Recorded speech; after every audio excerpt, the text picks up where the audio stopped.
ये है सशक्त प्रदेश और आप देख रहे हैं एसपी न्यूज 24, सच की आवाज सच। मणिपुर में जो हिंसा हुई है और उसमें जिस तरह नारी का अपमान हुआ, भारतीय नारी का, ये बहुत ही निंदनीय है।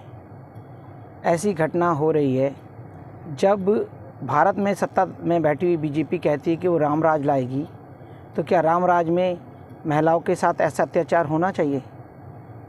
बीजेपी डंके की चोट पे कहती है कि महिला बचाओ, बेटी पढ़ाओ। अब अगर इसी तरह से वो बेटी को बचाएंगे तो पूरे देश की बेटियों का क्या होगा? मणिपुर में वो सेना भेजने को तैयार नहीं है। और सबसे बड़ा कारण ये है कि जिस तरह ये बार बार चीन को आंख दिखाने की बात करते, दरअसल इन्होंने चीन के साथ एक समझौता कर रखा है जिसके तहत ये ना मणिपुर में कुछ बोल सकते ना अरुणाचल प्रदेश में। भारत का एक बड़ा हिस्सा ये बहुत ही खामोशी से देश के अन्य देशों को देने की तैयारी में है। ये बात बड़ी गोपनीय है। ये राष्ट्रभक्ति दिखा करके राष्ट्र के लोगों को बेवकूफ़ बना रहे हैं और लूटना चाह रहे हैं। मणिपुर में जो हिंसा हुई है, जो महिलाओं के साथ हुआ है, ये बहुत ही दुखदायक घटना है। इसमें अब तक महिला मुखर जितनी पार्टियां हैं उन्होंने कोई शब्द नहीं बोला। ना इसमें अनुप्रिया पटेल आगे आ रही हैं, ना मायावती, ना ही प्रियंका। तो बताइए, इस तरह से देश में अगर अत्याचार हो रहा है, ममता बनर्जी भी बस स्टेटमेंट दे के रह जाती हैं। क्या ये सब बड़ी महिलाएं नेता जो हैं मणिपुर में जाकर के प्रोटेस्ट नहीं कर सकती हैं? वहाँ महिलाओं के बचाव के लिए कोई अभियान नहीं चला सकती हैं? इस पे सवाल है। गौतम जी, अगर बात की जाए महिलाओं की, हमने बात की तो वर्तमान सरकार में अगर स्मृति ईरानी की बात की जाए, उन्होंने भी हाल में ही संसद में बोला कि छत्तीसगढ़ में क्यों बात नहीं हुई, राजस्थान में क्यों बात नहीं हो रही, बिहार में बात क्यों नहीं हो रही, मणिपुर ही क्यों? सवाल तो यही है कि मणिपुर क्यों? जिस एरिया में इनका जो पकड़ कम होने लगती है वहाँ पे ये हिंसा फैलाने लगते हैं। और स्मृति ईरानी जी की सबसे ख़ास बात ये है कि सिर्फ वो स्टेटमेंट लीडर बन के रह गई हैं, एक डमी, एक कठपुतली हैं। उनको कुछ कहता है तो उनका मॉडल वाला ईगो हट हो जाता है। वो आज भी खुद के एक मॉडल के रूप में ही देखती हैं, एक लीडर के रूप में नहीं। एक महिला लीडर औरत के दुख को एक डमी मानता हूँ। बात की जाए, अगर अभी हाल में ही संसद चल रहा है, संजय सिंह को भी बर्खास्त कर दिया गया संसद से, क्योंकि उन्होंने मणिपुर की बात को बोला गया था, जिसमें अब संसद में मणिपुर शब्द को बैन भी किया गया था। क्या लगता है, संसद में मणिपुर शब्द उठाना उचित है या अनुचित है? क्या अपनी हक की लड़ाई विपक्ष नहीं कर सकता है? सदन पूरे भारत की रक्षा के लिए बनाया गया था, और अगर संसद भवन में किसी राज्य को लेकर आवाज़ नहीं उठाई जा सकती, इसका मतलब है लोकतंत्र पूरी तरह से ख़त्म कर दिया गया है। अब जब लोकतंत्र ही नहीं रहा तो ये राजनीतिक दल जो सत्ता पे बैठे, इन्हें बैठने का कोई अधिकार नहीं है। दरअसल भारत में पूरी तरह से सबसे पहले मणिपुर में राष्ट्रपति शासन, उसके बाद अन्य राज्यों में भी लगना चाहिए। जब संसद भवन में लोकतंत्र का हनन हो रहा है, इसका मतलब है कि एक समय ऐसा भी आने वाला है कि हम देश में किसी भी समस्या को लेकर के नई आवाज़ उठा सकते हैं। हाल ही में आप देख लीजिए, तमाम पत्रकार भाइयों के साथ जो दुर्व्यवहार करा जा रहा है, ये भी निंदनीय है। वहाँ पत्रकारों को जाने से रोका जा रहा है। क्या अभिव्यक्ति की आज़ादी को पूरी तरह से बीजेपी ने ख़त्म कर दिया है? सत्ता में बैठे हुए ये झोला उठाओ नेता जो झोला उठा के चल देंगे, इनका रहना ना रहना अब एक बराबर हो गया है। बस भारत की जनता इन्हें उखाड़ फेंके, मणिपुर भी ठीक हो जाएगा और देश के कोने कोने में शांति बहाल हो जाएगी।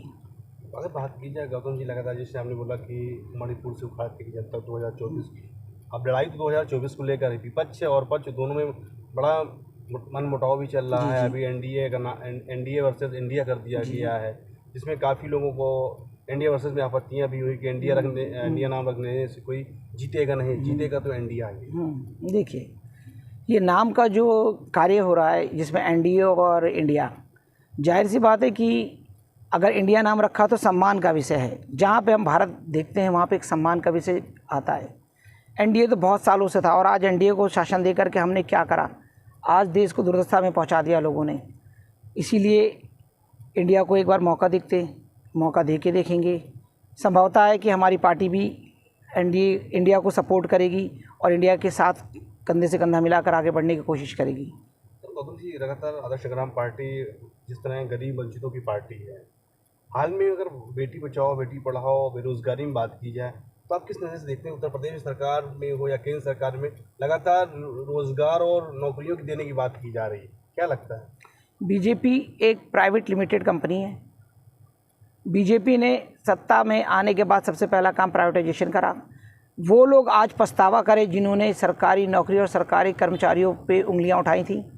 इन्हीं का फ़ायदा उठाकर आज बीजेपी ने पूरे देश में प्राइवेटाइजेशन लागू करा है, जो एक जहर है और नर्क है। भारत अभी इतना डेवलप नहीं हुआ है चल सके। इस वक्त भारत में ज़रूरत है सरकारी नौकरी की, सरकारी अमले की। और रही बात बेटी बचाने की, इनके हर कार्यक्रम में लड़कियों को नचाने का काम होता है। ये प्रमाण है, ऐसे सैकड़ों प्रमाण हैं कि जब भी इनका कोई आयोजन होता है तो महिलाओं को नृत्य करवाते हैं। एक सम्मानजनक नहीं, अक्सर देखा गया है कि प्रोफेशनल नाचने वालों को बुलाया जाता है, कोई कलाकारों को नहीं बुलाते हैं। ये कलाकार और प्रोफेशनल डांस वाले दोनों में बड़ा फ़र्क है। इनके हर इवेंट में देख लीजिए, ये अन्य प्रकार की महिलाओं, एक रंगमंच की महिलाएं होती हैं और एक नाचने का ही सिर्फ काम करती है और पैसा कमाने का, उन महिलाओं को ये सामने लाते हैं। मेरा दोस्त उन महिलाओं से नहीं है क्योंकि वो उनका कार्य है। पर बीजेपी की मानसिकता देख लीजिए, क्या महिलाओं को नचा करके ही आयोजन को जश्न के रूप में मनाते हैं? क्या पुरुष नहीं नाच सकते?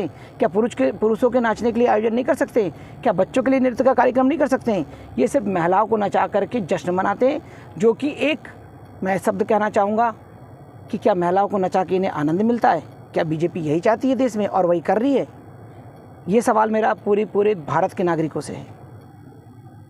गौतम जी, हाल में ही कल की रात की बात है कि गुड़गांव में कुछ संघियों द्वारा मस्जिद में आग लगाई गई है। क्या लगता है कि देश में क्या कोई बड़ा आंदोलन का आयोजन किया टच पड़ रहा है, जिस तरह मणिपुर जल रहा है? क्या आने वाले समय में क्या पूरा भारत जलेगा इस तरह? देखिए, गीदड़ की जब मौत आती तो शहर की ओर भागता है, और ऐसे ही कुछ लोगों ने अपने लिए खुद ही रास्ते बना लिए हैं।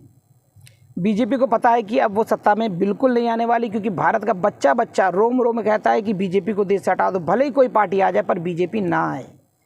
और कारण भी सही है, बीजेपी ने सिर्फ ऊंचे ख्वाब दिखाए हैं, लोगों को ड्रामा कराया है, सिर्फ टीवी सीरियलों में पैसा लगाया है, बड़े बड़े पिक्चरों में पैसा फंड करके अपना प्रमोशन कराया और उसके अलावा कुछ नहीं करा।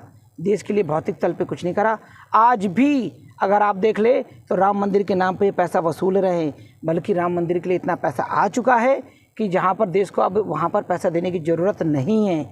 दूसरी चीज़, ये जिस तरह से संघियों ने यहाँ पर जलाने का काम करा है, उनके पास कोई और काम नहीं है। अब संघ को सिर्फ एक्टिवेट करा जाएगा देश में उन्माद फैलाने को और जात पात और धर्म का उन्माद करने को, ताकि लोग इनको जिता दें हिंदू मुस्लिम के नाम पे। पर अब देश की जनता बिल्कुल जागरूक है।